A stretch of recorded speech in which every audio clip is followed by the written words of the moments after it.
good evening to all. Yes, welcome to Exam While Learning.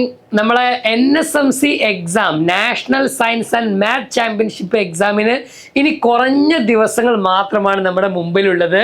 നമുക്കറിയാം ഇപ്രാവശ്യത്തെ exam November 16-നാണ്. അപ്പോൾ അതിൻ്റെ എക്സാമിനേഷന് രജിസ്റ്റർ ചെയ്യാനുള്ള ഡേറ്റ് കഥ എൻഡ് ചെയ്യാൻ വേണ്ടി പോവുകയാണ്. നിങ്ങൾക്ക് നമ്മുടെ ഫ്രണ്ട്സിനെ കൂടി ഇൻക്ലൂഡ് ചെയ്യാനുള്ള ലാസ്റ്റ് ചാൻസ് ആണ്. തീർച്ചയായിട്ടും ഈ ഒരു കോമ്പറ്റീഷൻ എക്സാം നമുക്കറിയാം അതിൽ നല്ല അടിപൊളി ക്യാഷ് പ്രൈസുകളുണ്ട്. ഓൾറെഡി നമ്മൾ അനൗൺസ് ചെയ്തിട്ടുണ്ടായിരുന്നു. അതോടൊപ്പം തന്നെ നല്ല സ്കോളർഷിപ്പ് 10 lakhിൻ്റെ സ്കോളർഷിപ്സ് സ്കീമുകൾ കാര്യങ്ങൾ വേറെ ഉണ്ട്. നമ്മൾ 5th മുതൽ 10th വരെയുള്ള നമ്മുടെ സിബ്ലിങ്സ് ആയിട്ടുള്ള കസിൻസ് ആയിട്ടുള്ള കുട്ടികളൊക്കെ എന്ത് ചെയ്യുക, സയൻസ് ആൻഡ് മാത്ത് അതേപോലെ മെൻ്റൽ എബിലിറ്റി ടോപ്പിക്സിനെ ബേസ് ചെയ്തുകൊണ്ടുള്ള ഈ ഒരു കോമ്പറ്റീഷൻ എക്സാമിൽ നമ്മൾ അറ്റൻഡ് ചെയ്യിപ്പിക്കുക. തീർച്ചയായിട്ടും ഇതൊരു ന്യൂ എക്സ്പീരിയൻസ് ആയിരിക്കും നിങ്ങൾക്ക് ഉണ്ടാവുക. ഏതൊരു കോമ്പറ്റീഷൻ എക്സാം ആണെങ്കിലും നമുക്കറിയാം അതിന് ഏറ്റവും ഇമ്പോർട്ടൻ്റ് വേണ്ടത് പ്രാക്ടീസ് ചെയ്യുക എന്നുള്ളതാണ്. ഓക്കെ, അപ്പോൾ പ്രാക്ടീസ് ചെയ്യാൻ വേണ്ടിയിട്ടുള്ള ചില കെമിസ്ട്രിയിലെ എസ്പെഷ്യലി ലാസ്റ്റ് എക്സാംസിനൊക്കെ ചോദിച്ചിട്ടുള്ള വളരെ ഇമ്പോർട്ടൻ്റ് ആയ കുറച്ച് ക്വസ്റ്റ്യൻസുമായിട്ടാണ് നമ്മൾ ഇന്ന് വന്നിട്ടുള്ളത്. അപ്പോൾ നിങ്ങൾ വന്ന മുഴുവൻ ആളുകളും എന്ത് ചെയ്യുക, തീർച്ചയായിട്ടും നിങ്ങളുടെ നെയിമും നിങ്ങളുടെ സ്കൂൾ എന്ത് ചെയ്യുക, കമൻറ്റ് ചെയ്യുക. നമ്മളിവിടെ ചെയ്യാൻ പോകുന്ന ഓരോ ക്വസ്റ്റ്യൻസിനും നിങ്ങളുടെ ആൻസർ എന്ത് ചെയ്യണം, തീർച്ചയായിട്ടും കമൻറ്റ് ബോക്സിൽ കാണേണ്ടതുണ്ട്. അത് ശരിയാണോ അല്ലയോ എന്നൊക്കെ എന്ത് ചെയ്യും, തീർച്ചയായിട്ടും നമ്മൾ എന്ത് ചെയ്യും, ഇവിടെ അനാലിസിസ് ചെയ്യും. തെറ്റിപ്പോയ നോ പ്രോബ്ലം, നമുക്ക് എന്ത് ചെയ്യാം, ഇവിടെ എക്സ്പ്ലെയിൻ ചെയ്യുമ്പോൾ അത് കറക്റ്റായിട്ട് എന്ത് ചെയ്യണം, ആൻസർ നമുക്ക് കിട്ടേണ്ടതുണ്ട്. അപ്പോൾ നമുക്കൊരു ഐഡിയ കിട്ടും. ഇതേ ക്വസ്റ്റ്യൻ തന്നെ ആവില്ല പ്രാവശ്യം വരിക. ഒരു കോമ്പറ്റീഷൻ എക്സാമിനും ചോദിച്ച അതേ ക്വസ്റ്റ്യൻ തന്നെ നെക്സ്റ്റ് ഇയറിലും ചോദിക്കുക എന്നുള്ളത് നമ്മുടെ സ്കൂൾ എക്സാം പോലെ ഒരിക്കലും എന്ത് ചെയ്യൂല, ഒരു കോമ്പറ്റീഷൻ എക്സാമിൽ സംഭവിക്കൂല. നേരെ മറിച്ച് എന്ത് ചെയ്യും, ഒരു ഐഡിയ നിങ്ങൾക്ക് കിട്ടും. ഇതേ രൂപത്തൊക്കെയാണ് ക്വസ്റ്റ്യൻസ്. ഈ ക്വസ്റ്റ്യൻ എനിക്ക് ചെയ്യാൻ കിട്ടുന്നുണ്ട്, ഇന്ന ടോപ്പിക്ക് എനിക്ക് ഓക്കെയാണ്, ഇന്ന ടോപ്പിക്ക് എനിക്ക് ഓക്കെ അല്ല എന്നൊക്കെ നിങ്ങൾക്ക് തന്നെ ഒരു സെൽഫ് ഇവാലുവേഷൻ നടത്താൻ എന്ത് ചെയ്യും, തീർച്ചയായിട്ടും ഈ ഒരു ലൈവ് നിങ്ങളെ ഹെൽപ്പ് ചെയ്യും. റെഡി? യെസ്. അപ്പോൾ എല്ലാവരും നിങ്ങൾ എന്ത് ചെയ്യുക, നമ്മളെ ഫ്രണ്ട്സിനെ കൂടി തീർച്ചയായിട്ടും എന്ത് ചെയ്യുക, ഈ ഒരു എക്സാമിന് എഴുതാൻ ചാൻസ് ഉള്ള നമ്മുടെ ഒപ്പം ഇരിക്കുന്ന നമ്മളെ ഫ്രണ്ട്സിനൊക്കെ എന്ത് ചെയ്യുക, ഈ ഒരു ലിങ്ക് നിങ്ങൾ ഷെയർ ചെയ്യുക. തീർച്ചയായിട്ടും അവരെന്ത് ചെയ്യട്ടെ, ഇത്തരത്തിലുള്ള എക്സാമുകളൊക്കെ എന്ത് ചെയ്യട്ടെ, എഴുതട്ടെ. നമ്മൾ അവരും കൂടി ഒരുമിച്ച് എക്സാം എഴുതാൻ പോയാൽ തീർച്ചയായിട്ടും അത് കുറച്ചും കൂടി എന്ത് ചെയ്യാൻ പറ്റും, എക്സാം സീരിയസ് ആയിട്ട് എഴുതുക. പോക്കും വരവൊക്കെ എന്ത് ചെയ്യാം, നമുക്ക് അടിപൊളിയാക്കാം. കാരണം കേരളത്തിൻ്റെ എല്ലാ ജില്ലകളിലും അതേപോലെ ബാംഗ്ലൂരിലൊക്കെ എന്തുണ്ട്, ഓൾറെഡി സെൻറ്റേഴ്സ് ഉണ്ട്. അതിൻ്റെ ഇൻഫർമേഷൻ കാര്യങ്ങളൊക്കെ നമ്മൾ ഓൾറെഡി ഈ ചാനലിലൂടെ ഔട്ട് ചെയ്തിട്ടുണ്ട്. കൂടുതൽ വിവരങ്ങൾ അറിയാൻ എന്തുണ്ട്, നമ്മളെ ഒരു വാട്സപ്പ് കമ്മ്യൂണിറ്റി, അതിൻ്റെ ലിങ്ക് ഓൾറെഡി നമ്മളെ ഡിസ്ക്രിപ്ഷനിൽ ഉണ്ടാവും കേട്ടോ. അപ്പോൾ വീഡിയോ കണ്ടു കഴിഞ്ഞതിന് ശേഷം ആ വാട്സപ്പ് കമ്മ്യൂണിറ്റിയിൽ ജോയിൻ ചെയ്യാത്തവരുണ്ടെങ്കിൽ നിങ്ങൾ ജോയിൻ ചെയ്യുകയും വേണം. റെഡി? അപ്പോൾ നമുക്ക് ക്വസ്റ്റ്യനിലേക്ക് പോകാം. റെഡി അല്ലേ? Let's start. ഓക്കെ, ഫസ്റ്റ് ക്വസ്റ്റ്യനിലേക്ക് നമ്മൾ പോവാണ്. ഇത് കഴിഞ്ഞ വർഷം ചോദിച്ചതായിരുന്നു ഇവിടെ. The element with atomic number 33 belongs to which group of periodic table? Periodic ടേബിളിലെ ഏത് ഗ്രൂപ്പിലാണ് 33 എന്ന് പറയുന്ന എലമെന്റ് ഉണ്ടാവുക? വളരെ സിമ്പിൾ ആയിട്ടുള്ള ക്വസ്റ്റ്യൻ ആണ് അല്ലേ? 4 ഓപ്ഷൻ ഉണ്ട്. ആൻസർ ഒന്ന് പറയാൻ പറ്റുമോ മക്കളെ? Group 14, group 15, group 16 and group 17. അപ്പോൾ നമുക്ക് പീരിയോഡിക് ടേബിൾ ഏതൊരു ക്വസ്റ്റ്യൻ കണ്ടാലും നിങ്ങൾ ആദ്യം നോക്കേണ്ടതെന്ന് അറിയോ, ഇത് ഏത് ചാപ്റ്ററിലെ ഏത് ടോപ്പിക്കുമായിട്ട് റിലേറ്റഡ് ആണ്. ഈ ഒരു ക്വസ്റ്റ്യൻ കണ്ടതിൽ നമുക്ക് മനസ്സിലാവും ഇതിപ്പോൾ പീരിയോഡിക് ടേബിളിനെ കുറിച്ചാണ് ചോദിക്കുന്നത്. പീരിയോഡിക് ടേബിളിനെ കുറിച്ചുള്ള ഒരു ഏകദേശം ഒരു ഐഡിയ നമുക്ക് എന്ത് ചെയ്യണം, ഉണ്ടാവേണ്ടതുണ്ട് അല്ലേ? പീരിയോഡിക് ടേബിൾ നമുക്കറിയാം 18 ഗ്രൂപ്പ്സ് ഉണ്ട്. അതിൽ തന്നെ ആൽക്കലി മെറ്റൽസ്, സെക്കൻഡ് ഗ്രൂപ്പിനെ വിളിച്ച പേര് ആൽക്കലൈൻ, യെസ്, എർത്ത് മെറ്റൽ. 3 മുതൽ 12 വരെയുള്ള ആളുകളെ നമ്മൾ transition elements, then boron family, അങ്ങനെ പോലെ പോയി ലാസ്റ്റ് ഹാലജൻസ് 17th ഗ്രൂപ്പ്. അതേപോലെ 18th ഗ്രൂപ്പ് ആരാണ്, നമ്മുടെ ഈ പറഞ്ഞ നോബിൾ ഗ്യാസ് അല്ലേ, അല്ലെങ്കിൽ ഇനേർട്ട് ഗ്യാസ്, അവർ വരെയുള്ളവരാണ്. അപ്പോൾ ഇവിടെ നമുക്ക് ഓരോ എലമെന്റും ഏതൊക്കെ ഗ്രൂപ്പ് ഏതൊക്കെ പീരീഡിലാണ് വരിക എന്നൊരു ഐഡിയ ഉണ്ടാവണടാ. ഓക്കെ, നമുക്കറിയാം ഫസ്റ്റ് പീരീഡിൽ 1ഉം 2ഉം മാത്രമേ ഉണ്ടാവുള്ളൂ. ദെൻ 3 അല്ലേ, ലിഥിയം ബെറീലിയം ഇവിടെയാണ്. പിന്നെ ഇവിടെ 5 മുതൽ ഇങ്ങനെ പോയി 10 അല്ലേ, നമുക്കറിയാം നിയോണിലാണ് എൻഡ് ചെയ്യുക. ദെൻ സോഡിയം ഇവിടെ അഗെയിൻ ഫസ്റ്റ് ഗ്രൂപ്പിൽ വരും. മഗ്നീഷ്യം, അലുമിനിയം മുതൽ അങ്ങനെ പോയി ആർഗൺ വരെയാണ്. അപ്പോൾ സെക്കൻഡ് ആൻഡ് തേർഡിൽ 8 എലമെന്റ്സുകളാണ് ഉണ്ടാവുക. ഓക്കെ, ദെൻ നമുക്കറിയാം ഇവിടെ 19 അങ്ങനെ അങ്ങനെ പോയി എത്ര വരെയും 36 ക്രിപ്റ്റോൺ വരെയാണ് ഉണ്ടാവുക. ഓക്കെ, അപ്പോൾ 35 ഇവിടെയായിരിക്കും, 34 ഇവിടെ, 33 ഇവിടെ അല്ലേ. ഇത് എത്രാമത്തെ? ഹാലോജൻ. ഇത് 16th group oxygen family or ചാൽക്കോജൻസ്. ഇത് 15th ഗ്രൂപ്പ് നമ്മളെ നൈട്രജൻ ഫാമിലി പെട്ട ആളായിരിക്കും. ഒരു ഐഡിയ ഉണ്ടാവണം. ചിലപ്പോൾ നെക്സ്റ്റ് എക്സാമിൽ ഇതേപോലെ 33 ചോദിക്കുമോ? ഇല്ല, പകരം വലിയൊരു എലിമെന്റ് ആയിരിക്കും, അല്ലെങ്കിൽ അറ്റോമിക് നമ്പർ പറയും. എന്നിട്ട് അയാളുടെ ഗ്രൂപ്പും പീരീഡും ചോദിക്കാം. അപ്പൊ ഇവിടെ ഗ്രൂപ്പ് മാത്രമാണ് ചോദിച്ചത്. ഏത് ഗ്രൂപ്പിലായിരിക്കും ആൻസർ വരിക? അല്ലെ, 15th ഗ്രൂപ്പിലാണ് ഇയാൾ വരുന്നത്. അല്ലെ, ഗ്രൂപ്പ് 15th വരുന്നത്. പീരീഡ് എത്രാമത്തെ പീരീഡിലാണ്? ഈ പറഞ്ഞ രൂപത്തിൽ അല്ലെ, 1 2 3 4 അല്ലെ, 5 വരൂല അല്ലെ, 4th പീരീഡ്, 4th പീരീഡിലാണ് വരുന്നത്. അപ്പൊ ഈ രൂപത്തിൽ ഐഡിയ എന്ത് ചെയ്യണം? തീർച്ചയായിട്ടും നമുക്ക് ഉണ്ടാവണം. അല്ലെ, 36 കഴിഞ്ഞാൽ പിന്നെ എത്ര വരിക?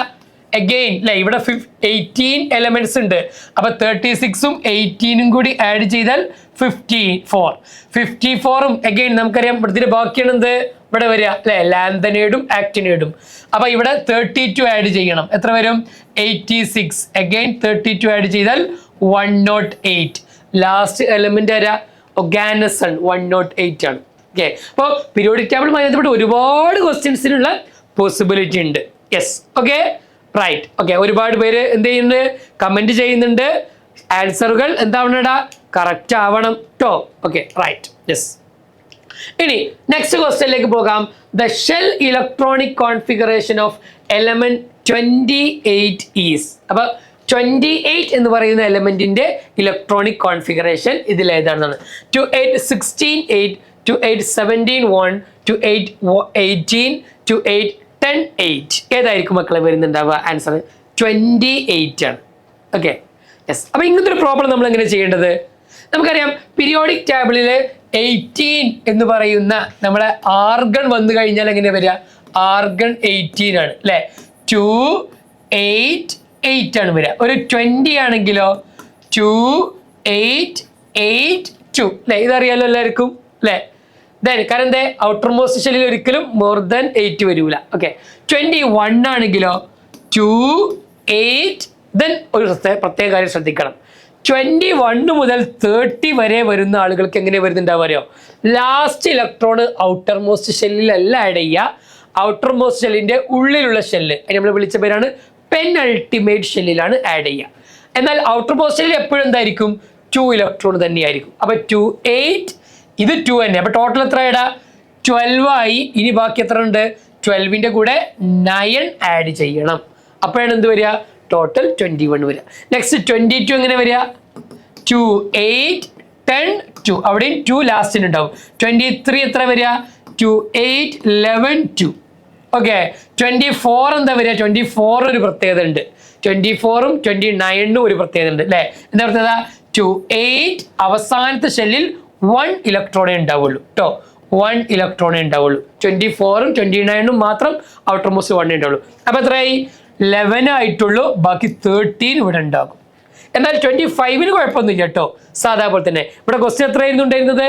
28 ആണ്. ശരി, നമുക്ക് 28 എഴുതാം. 28 എങ്ങനെ വരിക?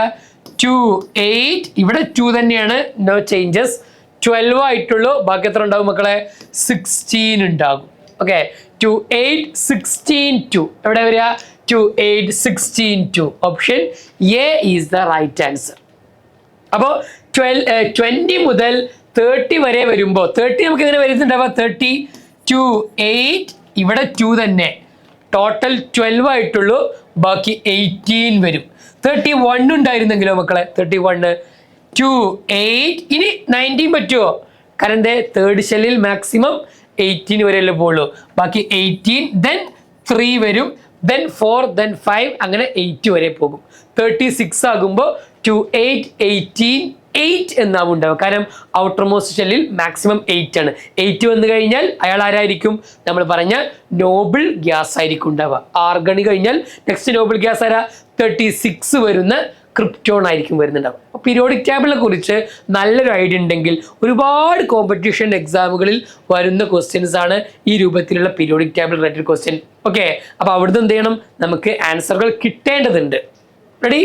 യെസ്. ഒരുപാട് പേരൊക്കെ പലരും എന്തിട്ടുണ്ട്? പല ആൻസറുകളും പറയുന്നുണ്ട്. പക്ഷേ കറക്റ്റ് അല്ലാത്ത ഏതാണ് ഓപ്ഷൻ വരിക? ഓപ്ഷൻ എ ആണ് ഈ ചോദ്യത്തിൻ്റെ ആൻസർ ആയിട്ട് വരിക.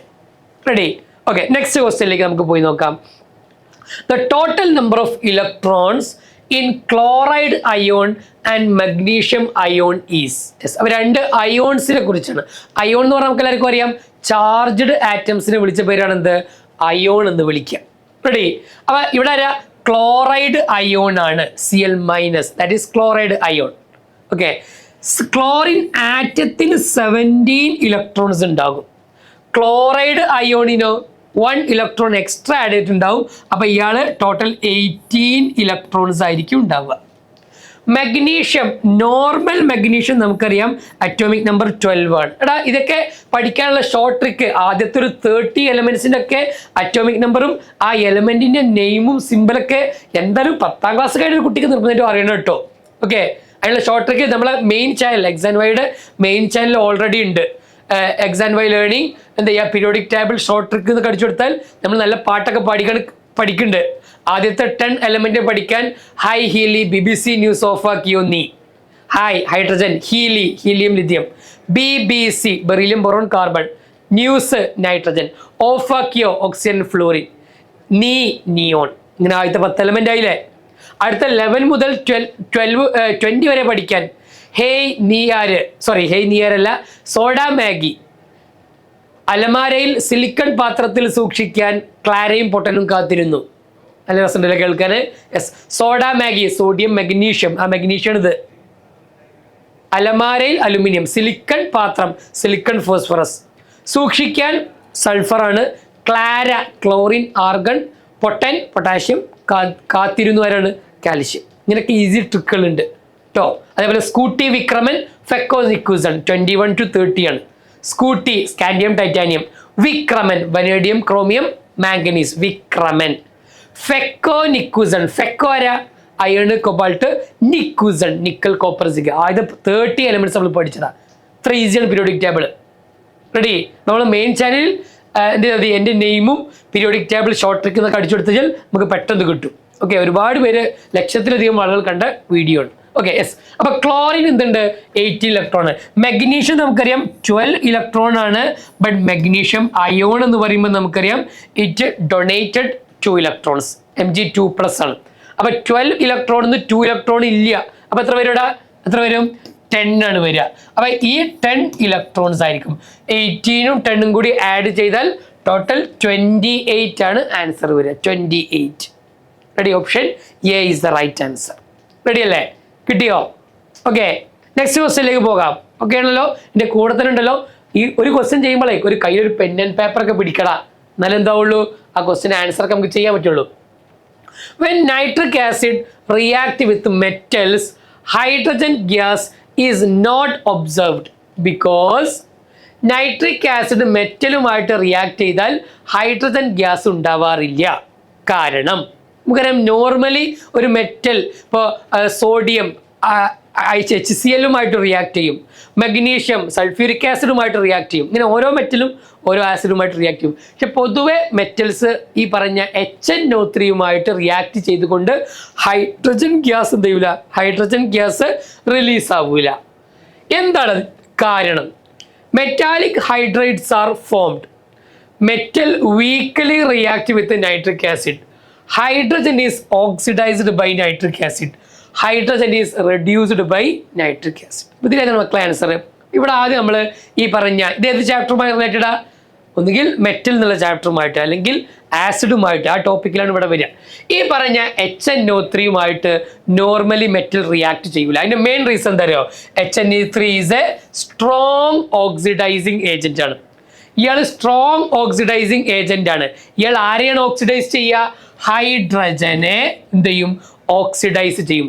ഹൈഡ്രജനെ ഓക്സിഡൈസ് ചെയ്യുക എന്ന് പറഞ്ഞാൽ അഡീഷൻ ഓഫ് ഓക്സിജൻ ആണ്. ഇറ്റ് വിൽ ബിക്കം വാട്ടർ ആയിട്ട് മാറും. ഓക്കെ, സോ ഹൈഡ്രജൻ എന്ത് ചെയ്യുന്നു?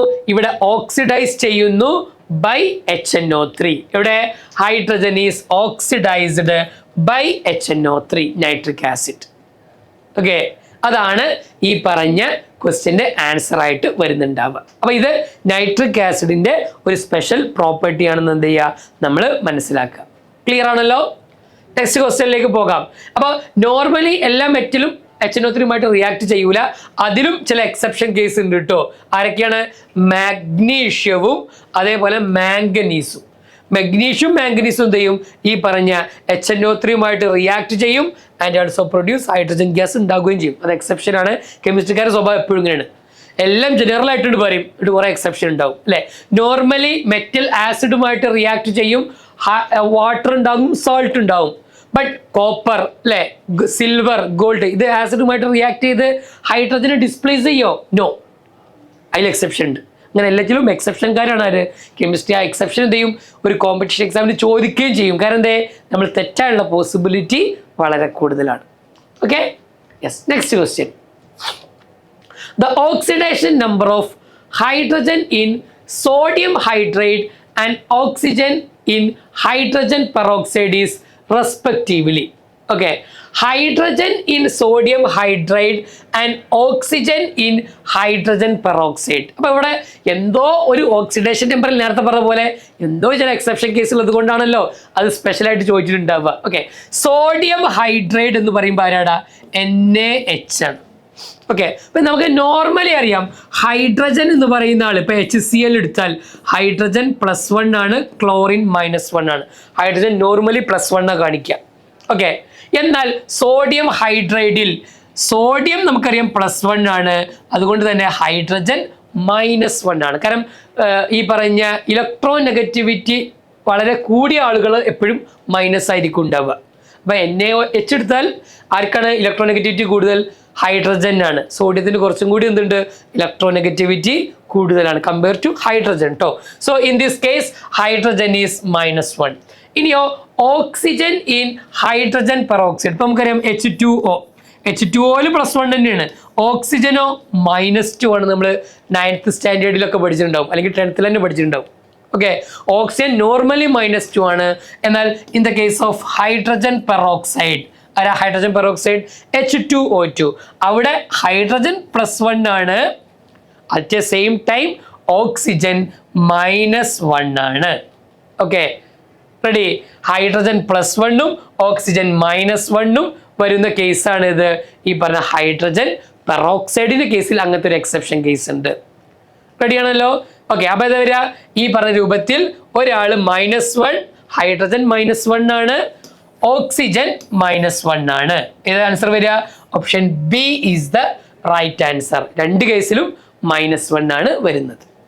ക്ലിയർ ആണല്ലോ? അപ്പൊ ഇങ്ങനത്തെ ഓക്സിഡേഷൻ നമ്പറുമായി ബന്ധപ്പെട്ട അല്ലെങ്കിൽ കെമിക്കൽ റിയാക്ഷൻസുമായിട്ടൊക്കെ ബന്ധപ്പെട്ട ഒരുപാട് ക്വസ്റ്റ്യൻസ് എന്തുണ്ട് ഇവിടെ ചോദിക്കാനുള്ള പോസിബിലിറ്റി ഉണ്ട്. യെസ്, ഈ ക്വസ്റ്റ്യൻ കണ്ടതിന് നമുക്ക് മനസ്സിലാക്കാം ഇത് നമുക്ക് വളരെ ഇഷ്ടപ്പെട്ട ഒരു ചാപ്റ്റർ ആയിരിക്കും ചിലപ്പോൾ. ഓക്കെ, മോൾ കൺസെപ്റ്റുമായി ബന്ധപ്പെട്ട ഒരു ക്വസ്റ്റ്യൻ ആണ് അല്ലേ. കുറച്ച് പ്രയാസമുള്ള ഒരു ചാപ്റ്ററാണ് മോൾ കൺസെപ്റ്റ് പൊതുവേ. പക്ഷേ ആ കൺസെപ്റ്റ് ക്ലിയർ ആണെങ്കിൽ ഏത് ക്വസ്റ്റ്യൻ ആൻസർ ചെയ്യാൻ പറ്റൂടാ. കൺസെപ്റ്റ് ക്ലിയർ ആണെങ്കിൽ ഏത് ക്വസ്റ്റ്യൻ ആൻസർ ചെയ്യാം. നമുക്ക് ക്വസ്റ്റ്യൻ നോക്കാം. ഇത് വളരെ സിമ്പിൾ ആയിട്ടുള്ള ക്വസ്റ്റ്യൻ ആണ്. 28 ഗ്രാം നൈട്രജൻ കണ്ടെയ്ൻ. ഇപ്പം നമ്മുടെ കയ്യിൽ 28 ഗ്രാം ഉണ്ട്, അത് നൈട്രജൻ ആണ്. ആറ്റം ആണോ മോളിക്യൂൾ ആണോ? അതിവിടെ പ്രത്യേകം പറഞ്ഞിട്ടുണ്ട്. ആറ്റം ആറ്റം ആറ്റം ആറ്റം ഒക്കെ ആറ്റാണ്. അപ്പം നമുക്ക് N ആണ്, നോട്ട് N2. ഓക്കെ, ശരി. 28 ഗ്രാം നൈട്രജൻ എന്ന് പറയുന്നത് അത് എന്തിന് ഈക്വൽ ആണ്? അത് അതിൻ്റെ അറ്റോമിക് മാസിന് ഈക്വൽ ആണ്. ആണോ? അല്ല, നൈട്രജൻ ആറ്റത്തിന്റെ അറ്റോമിക് മാസ് എത്രയാടാ? 14. ഓക്കെ, അപ്പോൾ ഈ പറഞ്ഞ 28 എന്ന് പറയുമ്പോൾ നമുക്കറിയാം ഇതിന് നേരെ ഡബിൾ ആണ് വന്നത്. ഓക്കെ, അറ്റോമിക് മാസിന് ഈക്വൽ ആണെങ്കിൽ നമ്മൾ പഠിച്ചിട്ടുണ്ട് അതിലുള്ള നമ്പർ ഓഫ് ആറ്റംസ് എന്ന് പറയുന്നത് അവോഗാഡ്രോ നമ്പറിന് ഈക്വൽ ആണ്. അഥവാ 6.022 × 10⁻23 ആണ്. എന്ത്? 14 ഗ്രാം ആണെങ്കിൽ ഉണ്ടാവുക. 14 ഗ്രാം ആണെങ്കിൽ അവോഗാഡ്രോ നമ്പറിന് ഈക്വൽ ആണ്, 1 മോൾ ആയിരിക്കും ഉണ്ടാവുക. But in this case we have 28 gram. 28 gram എന്ന് പറയുമ്പോൾ 1 മോൾ അല്ല, അതെന്താണ്? 2 മോൾ ആയിരിക്കും. 2 മോൾ എന്ന് പറഞ്ഞാൽ എത്ര വരും? 2 × അവോഗാഡ്രോ നമ്പർ നൈട്രജൻ ആറ്റമാണ് അവിടെ ഉണ്ടാവുക. അപ്പൊ ഇവിടെ ആറ്റം മാത്രം ചോദിച്ചത് കൊണ്ടാണ് ഈ ആൻസറിലേക്ക് എത്തിയത്. ഓക്കെ, ക്വസ്റ്റ്യൻ നൈട്രജൻ ആറ്റത്തിന് പകരം ഇവിടൊക്കെ മോളിക്യൂൾസ് ആണെങ്കിലോ എങ്ങനെയായിരിക്കും വരിക? നൈട്രജന്റെ മോളിക്യൂൾ എന്ന് പറഞ്ഞാൽ തന്നെ നമുക്കറിയാം N2 ആണ്. അത് എത്ര ഉണ്ട്? 14 + 14 എത്ര വരും? 28 വരും. അതാണ് അതിന്റെ മോളിക്യുലാർ മാസ്. നമ്മൾ അതിന്റെ മോളിക്യുലാർ മാസ് എടുത്താലോ 28 ഗ്രാം എന്ന് പറഞ്ഞാൽ എന്തിന് ഈക്വൽ ആണ്? അതിലുള്ള 1 മോളിന് 1 മോൾ മോളിക്യൂളിന് ഈക്വൽ ആണ്. 1 മോൾ മോളിക്യൂൾ എന്ന് പറഞ്ഞാലോ അവോഗാഡ്രോ നമ്പർ നൈട്രജൻ ആറ്റം അല്ല, അവോഗാഡ്രോ നമ്പർ നൈട്രജൻ മോളിക്യൂൾ ആയിരിക്കും ഉണ്ടാവുക. അപ്പോൾ ഈ ആറ്റം ആണോ മോളിക്യൂൾ ആണോ എന്നൊക്കെ ചെക്ക് ചെയ്തിട്ട് വേണം നമ്മൾ മോൾ കൺസെപ്റ്റിലേക്ക് വരാൻ. റെഡിയാണല്ലോ? ഏതൊരാളും അതിൻ്റെ അറ്റോമിക് മാസ് ഗ്രാമിൽ എടുക്കുകയാണെങ്കിൽ അതിൽ അവോഗാഡ്രോ നമ്പർ ആറ്റം ഉണ്ടാവും, നോട്ട് ദ പോയിന്റ്. ഏതൊരാളും അതിൻ്റെ മോളിക്കുലാർ മാസിൽ എടുക്കുകയാണെങ്കിൽ അതിലും അവോഗാഡ്രോ നമ്പർ തന്നെയാണ് ഉണ്ടാവുക, ബട്ട് അത് മോളിക്യൂൾ ആയിരിക്കും. അപ്പോൾ ഇവിടെ നൈട്രജൻ ആറ്റം ആയതുകൊണ്ടാണ് 28 ആണ് വേണ്ടത്, അതുകൊണ്ടാണ് 2 ഇൻറ്റു അവോഗാഡ്രോ വന്നത്. എന്നാൽ മോളിക്യൂൾ ആയിരുന്നുവെങ്കിലോ അത് 28 തന്നെയാണ്. അപ്പോൾ 1 ഇൻറ്റു അവോഗാഡ്രോ അഥവാ അവോഗാഡ്രോ നമ്പർ ഓഫ് മോളിക്യൂൾ ആയിരിക്കും വരുന്നുണ്ടാവും. മാറിപ്പോവരുതേ, കൺസെപ്റ്റ് ക്ലിയർ അല്ലെങ്കിൽ കിട്ടൂല. Dash is formed by the complete oxidation of ethanol. Yes, എത്തനോളിനെ ഓക്സിഡേഷൻ നടത്തിയാൽ എന്താണ് കിട്ടുക? ആരാ എത്തനോള്? CH3COOH. കറക്റ്റ് അല്ലേ? CH3COH. എത്തനോ ഇതാരാണ്? Sorry, this is not ethanol, this is ethanoic acid അല്ലേ? എത്തനോളാണ് നമുക്ക് വേണ്ടത്. എത്തനോൾ ഇവിടെ എത്തനോൾ. യെസ്, എത്തനോൾ എന്ന് പറഞ്ഞാൽ CH3CH2OH. This is ethanol. ഇയാളെ നമ്മൾ ഓക്സിഡേഷൻ നടത്തി. ഓക്സിഡേഷൻ എന്ന് പറഞ്ഞാൽ എന്താ? Addition of oxygen, removal of hydrogen. Chemical റിയാക്ഷനിൽ ഓൾറെഡി പഠിച്ചിട്ടുണ്ടാവും, അല്ലെങ്കിൽ ഈ കേസിൽ ഓർഗാനിക് കെമിസ്ട്രിയാണ്. അപ്പോൾ ഇവിടെ ഓക്സിഡേഷനെ നടത്തി കഴിഞ്ഞാൽ വാട്ട് വിൽ ഹാപ്പൻ? ഈ പറഞ്ഞ ഹൈഡ്രജന് പകരം അവിടെയും ഓക്സിജൻ വരും. CH3COOH ആരായി മാറി? എത്തനോയിക് ആസിഡായി മാറി. ഇവിടെ എത്തനോയിക് ആസിഡ് ഉണ്ടോ? ഇല്ല. പകരം എന്തുണ്ട്? അസറ്റിക് ആസിഡ് ഉണ്ട്. എത്തനോയിക് ആസിഡ് IUPAC നെയിമാണ്. അസറ്റിക് ആസിഡ് അല്ലെങ്കിൽ വിനെഗർ എന്താണ്? അസറ്റിക് ആസിഡ് അതിൻ്റെ കോമൺ നെയിമാണ്. Ready? This is IUPAC name. Methanoic acid, ethanoic acid ഒക്കെ എന്താണ്? IUPAC ആണ്. Acetic acid common name. റെഡിയാണല്ലോ? യെസ്. അപ്പം ഇങ്ങനത്തെ കെമിക്കൽ റിയാക്ഷൻസ് ചോദിക്കാം. സബ്സ്റ്റിറ്റ്യൂഷൻ റിയാക്ഷൻ, അഡീഷൻ റിയാക്ഷൻ നമ്മൾ തന്നെ ഓൾറെഡി ചെയ്തിട്ടുണ്ട്. ഇതിൽ കെമിസ്ട്രിയുടെ തന്നെ NSMCയുടെ മറ്റുള്ള ക്വസ്റ്റ്യൻസ് ചെയ്തിട്ടുണ്ട് കേട്ടോ. നമ്മുടെ ഈ ചാനലിലെ ഒരുപാട് ക്വസ്റ്റ്യൻസ് ഓൾറെഡി ഉണ്ടടാ, പ്രീവിയസ് ഇയറിൽ വന്നതൊക്കെ. അപ്പോൾ ഈ ഒരു ക്വസ്റ്റ്യൻസ് ഒക്കെ നമുക്ക് ചെയ്യുമ്പോഴാണ് മക്കളെ ഒരു കോമ്പറ്റീഷൻ എക്സാമിന് നമ്മൾ പ്രിപ്പയർഡ് ആവുള്ളൂ. ഒരു കോമ്പറ്റീഷൻ എക്സാമിന് പ്രിപ്പയർ ആയാലേ നമ്മൾ എന്താവുള്ളൂ? നമ്മൾ സ്കൂളത്തെ എക്സാം ഈസി ആവുള്ളൂ. കാരണം എന്തേ? കോമ്പറ്റീഷൻ എക്സാമിന് സ്കൂളത്തെ എക്സാം പോലെ എന്ത് ചെയ്യൂല, അല്ലാണ്ട് മാർക്ക് വാരിക്കൊരു ഇടൂല. കുറച്ച് ടഫ്നെസ് ഒക്കെ ഉണ്ടാകും. പക്ഷേ ആ കൺസെപ്റ്റും കാര്യങ്ങളൊക്കെ ക്ലിയർ ആയിട്ട് അറിയുന്നവർക്ക് എന്ത് ചെയ്യും? നമുക്ക് എന്ത് ചെയ്യും? ഈ ഒരു ആൻസറിലേക്ക് പെട്ടെന്ന് എത്തിച്ചേരാൻ കഴിയും.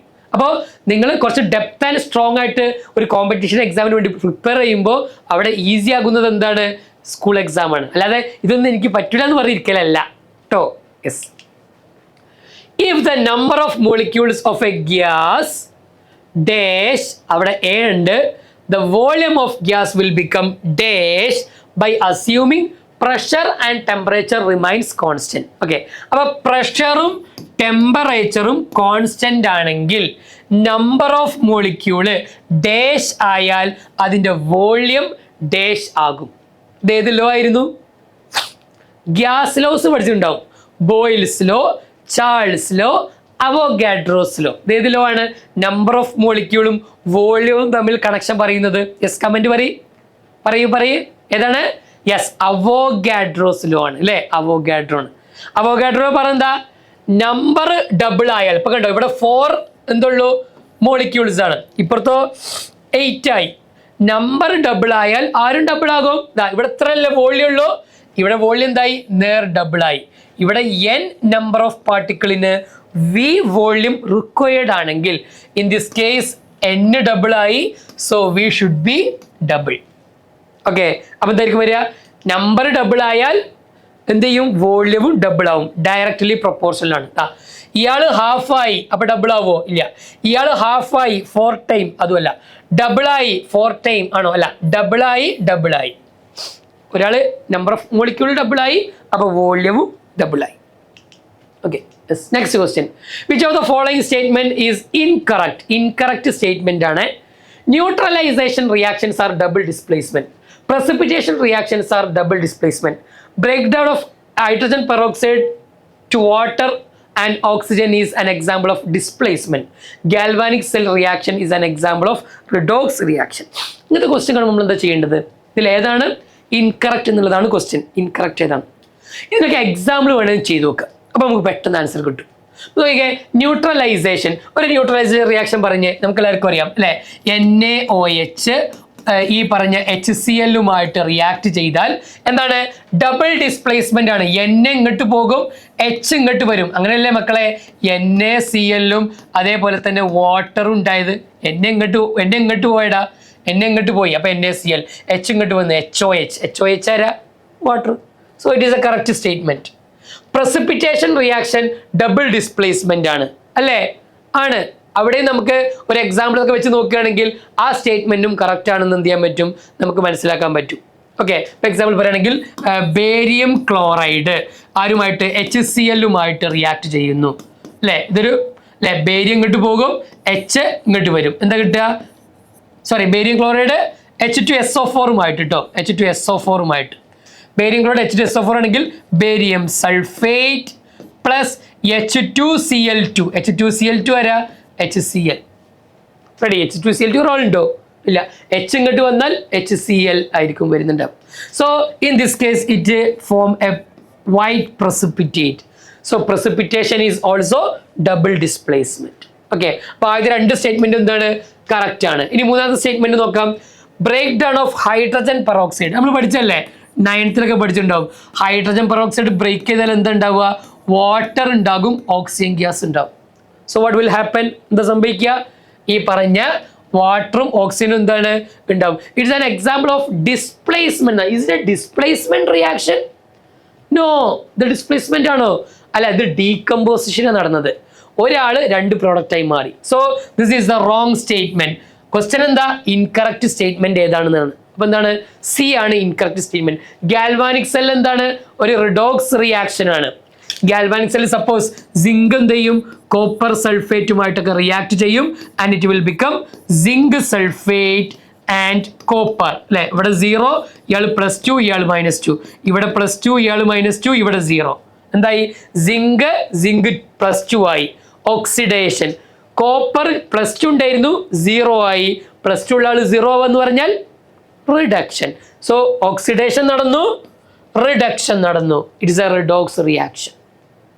ഈ രൂപത്തിൽ അറിയാത്തവരല്ലേ, ഇത്ര സമയം ഇവിടെ ഉണ്ടാവൂല, ഒരു കോമ്പറ്റീഷൻ എക്സാമിന് ചെയ്യാണ്ടാവൂല. ഓക്കെ, അപ്പൊ നമുക്ക് ക്വിക്കായിട്ട് എന്ത് ചെയ്യണം? ആൻസറുകളൊക്കെ വരേണ്ടതുണ്ട്. എന്നിട്ട് സി ആണ് ആൻസർ എന്ന് ഉറപ്പിക്കണം. റെഡി? അപ്പൊ അതാ നമ്മൾ ഇന്നത്തെ ലൈവ് എന്ത് ചെയ്യാണ്? നമ്മൾ വൈൻഡപ്പ് ചെയ്യാണ്. ഒരുപാട് ക്വസ്റ്റ്യൻസ് നമ്മൾ ചെയ്യും. ഒരു ക്വസ്റ്റ്യൻ നിങ്ങൾക്ക് വേണ്ടി വിട്ടുതരാണ്. ഇത് നമ്മൾ കഴിഞ്ഞ പ്രാവശ്യത്തെ NSMCക്ക് വന്ന ക്വസ്റ്റ്യൻ ആണ്. അപ്പൊ ഇവിടെ എന്തുണ്ട്? ഒരു 4 റിയാക്ഷൻസ് കൊടുത്തിട്ടുണ്ട്. Which of the following is correct balanced chemical equation. ഇക്വേഷനെ ബാലൻസ് ചെയ്യാൻ വേണ്ടിയിട്ടുള്ളതാണ്. ആരൊക്കെ റിയാക്ഷൻ ആണ്? Iron with water. അയൺ വാട്ടറുമായിട്ട് റിയാക്ട് ചെയ്താൽ ഇതിൽ ഏതാണ് ബാലൻസ്ഡ് ആയിട്ടുള്ള കെമിക്കൽ ഇക്വേഷൻ? ബാലൻസ് ചെയ്യാൻ നമുക്കറിയണം. ബാലൻസ് ചെയ്യാറ് എന്താ?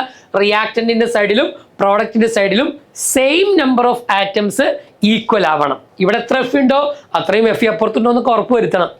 ഇവിടെ എത്ര ഹൈഡ്രജൻ ഓക്സിജൻ ഉണ്ടോ അത് അപ്പുറത്ത് റെഡി ആവണം. എങ്കിൽ ഈ ഇക്വേഷനെ വേഗം ബാലൻസ് ചെയ്തിട്ട് എന്ത് ചെയ്യുക? നമ്മളെ വീഡിയോ കഴിഞ്ഞ് എൻഡ് ആയതിനു ശേഷം വീഡിയോക്ക് താഴെ നിങ്ങൾ കമന്റ് ആയിട്ട് എന്ത് ചെയ്യണം?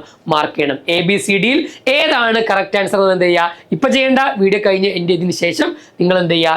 തീർച്ചയായിട്ടും കമന്റ് ആയിട്ട് മാർക്ക് ചെയ്യുക. ഓക്കെ, അപ്പൊ ഉണ്ടോ? എത്ര ഇതൊക്കെ നമുക്ക് അറിയുന്നതല്ലേ? എല്ലാം നമ്മൾ 9th 8th അല്ലെങ്കിൽ ഇപ്പൊ പഠിച്ചുകൊണ്ടിരിക്കുന്നതോ ഒക്കെ തന്നെയാണ്. പക്ഷെ ക്വസ്റ്റ്യൻ എന്ത് ചെയ്തു? ഒന്ന് വളഞ്ഞു മൂക്ക് പിടിച്ചു, അത്രേ ഉള്ളൂ. കോമ്പറ്റീഷൻ എക്സാമും നമ്മുടെ സ്കൂൾ എക്സാമും തമ്മിലുള്ള മെയിൻ ഡിഫറൻസ് ആണ്. സ്കൂൾ എക്സാമിൽ ഒക്കെ എന്ത് ചെയ്യും? തത്തമ്മേ പൂച്ചയാണ് അല്ലേ? എന്തെങ്കിലും എഴുതിച്ചാൽ നമുക്ക് മാർക്ക് കിട്ടും. എന്തെങ്കിലും മീൻസ് ആൻസറുമായി ബന്ധപ്പെട്ടുണ്ടായാൽ പരമാവധി മാർക്ക് തരാണ് നോക്കുക. അല്ലാതെ എന്ത് എഴുതിച്ചാലും മാർക്ക് കിട്ടും എന്നുള്ള മീനിങ് അല്ല. നമുക്ക് മാർക്ക് കിട്ടാനാണ് നോക്കുക. കോമ്പറ്റീഷൻ എക്സാമിലോ നമ്മളെ മാർക്ക് കളയാനാണ് നോക്കുക. ഒന്ന് വളഞ്ഞു മൂക്ക് പിടിക്കും. ആ വളഞ്ഞു മൂക്ക് പിടിച്ചാലും മൂക്കുമ്പത്തിന് എത്തണം തിരിച്ച്. ഓക്കെ, കൈ ഇങ്ങനെ നിന്നിട്ട് കാര്യമില്ല.